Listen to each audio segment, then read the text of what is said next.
여러분 안녕하십니까. 맨큐의 거시경제학 챕터 10장 성장의 경험과 정책에서요. 이번 시간에는 285페이지 적합한 제도의 수립 이렇게 한번 보도록 하겠습니다. 첫 번째 줄에 보시면 우리나라 지도가 이렇게 나와 있는데 북한하고 남한 보면 우주에서 본 그림이래요. 이게 불이 밝게 켜져 있고 북한은 어두워요. 이거 가지고 이제 어떤 경제의 수준 지표를 측정할 수도 있긴 하겠죠. 자, 우리가 이 지구상에 많은 나라들이 있는데 첫 번째 줄에 있는 것처럼 생활 수준을 한번 측정을 해 봅니다. 그랬더니 국제적인 차이가 발생하는 거야. 국가 간의 생활 수준이 차이가 발생하는 것이지. 아니, 왜 이게 발생했어? 경제 성장의 차이가 발생했기 때문이라는 거 알 겁니다. 국가 간의 어떤 생산의 효율성 차이, 물적 자본 등등등 이유가 있어요. 차이의 원인은 우리가 살펴본 것처럼 노동과 자본에 대한 양적 투자 요인도 있고 효율성 요인도 있고 여러 요인이 있는데, 자, 그 중에서 이번 시간에 살펴볼 거는, 자, 네 번째 줄 볼까요? 서로 다른 희소한 자원을 배분하는 서로 다른 제도 때문에 그렇다, 이렇게 얘기를 하게 되는 것이죠. 적합한 제도를 성립하는 것은 희소한 자원을 적절하게 어떻게 배분할 것인가, 거기에 영향을 미칩니다. 그래서 이 제도에 따라서 희소한 자원을 배분하게 되는 메커니즘, 요거에 이제 영향을 미치게 된다는 것이죠. 자, 여기서 제도의 중요성을 맨큐 교수님께서는 이렇게 북한과 남한의 오랜 세월 동안 공통의 정부를 구성했다가 유산, 문화, 경제 결합돼 있었죠. 2차 세계대전 이후에 이렇게 나눠지게 됐는데 이렇게 위아래로 차이를 보이게 되는 거 알 수가 있습니다. 북한의 1인당 GDP는 남한의 10분의 1에도 미치지 못하고요. 이렇게 거기 나와 있는 위성 사진을 통해 가지고 불이 얼마나 밝은가 그 정도를 가지고 경제 발전의 지표로도 삼을 수가 있어요. 그러니까 우리가 이제 보통 경제 관련된 지표 있잖아요. 그것도 공식적인 지표도 있지만 이렇게 비공식적인 다양한 지표를 통해 가지고 우리가 판단하고 측정할 수도 있을 겁니다. 북한은 어둠에 휩싸여 있죠. 자, 286페이지 한번 가보시면은요. 자, 민주적인 자본주의 국가 안에서도 보면은 미소한 제도적 차이가 존재한대요. 그러니까 우리가 이렇게 자본주의 메커니즘을 따랐을 때요. 다 똑같은 거 아니야? 아니요. 그 안에서도 다른 게 있죠. 자, 그래서 민주적이면서 자본주의 이렇게 국가를 대상으로 한번 살펴봤을 때 자본주의 제도라고 할게요. 이 안에서도 약간씩 차이가 있는 거죠. 자, 거기 보니까 한 예로 일국의 법률적 전통을 들 수가 있대요. 미국, 오스트레일리아, 인도, 싱가포르와 같은 국가들은 영국의 식민지였어. 영국식의 어떤 관습법의 체제에 의존하는 경우가 많습니다. 관습법. 이렇게. 그리고 또 하나는요, 이제 법률 제도가 이제 영미법 해당하는 거랑, 그리고 프랑스나 독일 같이 대륙법 이렇게 크게 나눈단 말이죠. 그래서 이탈리아, 스페인, 대부분의 남미 국가들은 프랑스 나폴레옹 법전에 유래된 법적 전통을 갖고 있어서 프랑스식의 대륙법의 법률 체제 이렇게 볼 수가 있겠습니다. 오케이? 이해 가시겠죠? 자, 거기 한번 보시면은요.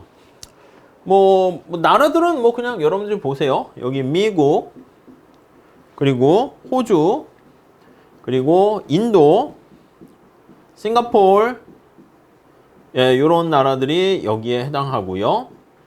프랑스와 비슷한 유사한 법 체계를 가지고 있는 제도를 갖고 있는 데는 이태리, 그리고 스페인, 그리고 남미의 많은 국가들, 이런 나라들은 프랑스 대륙법에 의존하고 있다, 이렇게 보시면 되겠습니다.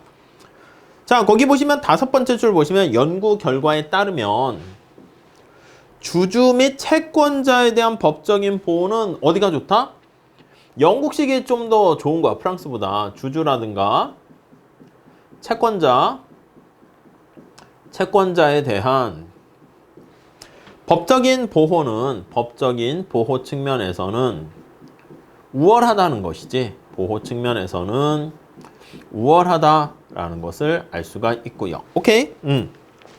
그러니까 영국식 법률 체제를 따르고 있는 국가들은요.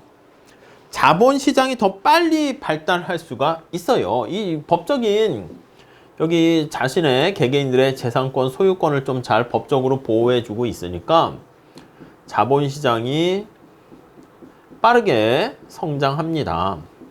성장이 빨라. 네, 이렇게 알 수가 있겠죠. 빨라 이렇게 쓸게요. 오케이, 이해 가시죠?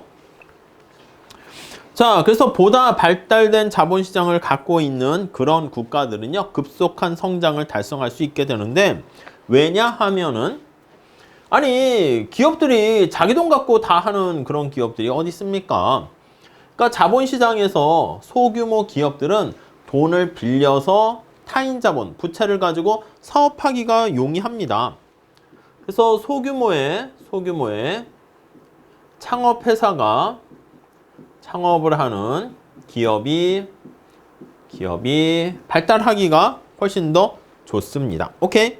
그래서 여기 나와 있는 것처럼 재원을 조달하기가 용이하게 되고 국가 자본을 좀 더 효율적으로 분배할 수 있다. 네, 성장하는데 토양이 좋다. 이렇게 보시면 되겠습니다.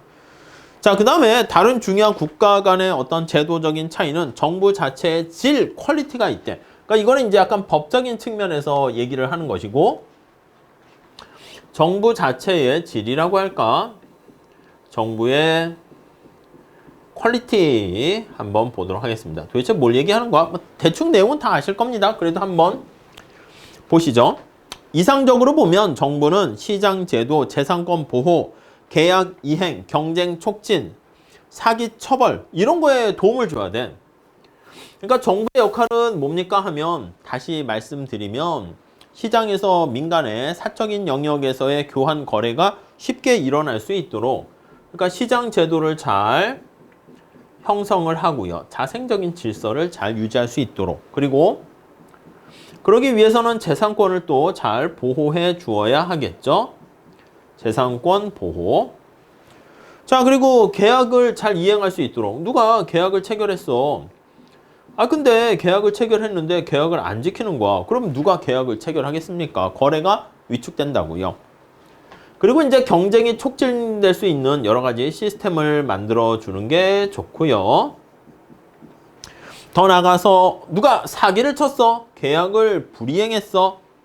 그럼 사기를 치게 되면 이런 사기에 대해서 처벌을 하는 방법 이런 걸 통해 가지고요. 정부가 도움을 줘야 돼. 근데 이게 이제 정부의 퀄리티를 나타내는 하나의 기준이 될 수 있는데 일부 국가에서는 이러한 뒷받침이 잘 이루어지지 않는다는 겁니다. 몇몇 권력자들의 풍요를 위해서 국가 권력을 사용하는 저기 북한이라 할까? 아무튼 몇몇 배부른 사람들이 다 챙겨 먹는 거야. 권력자들의 풍요 이런 것들. 네, 여기에 이제 밑에 쫙 할 수 있고요.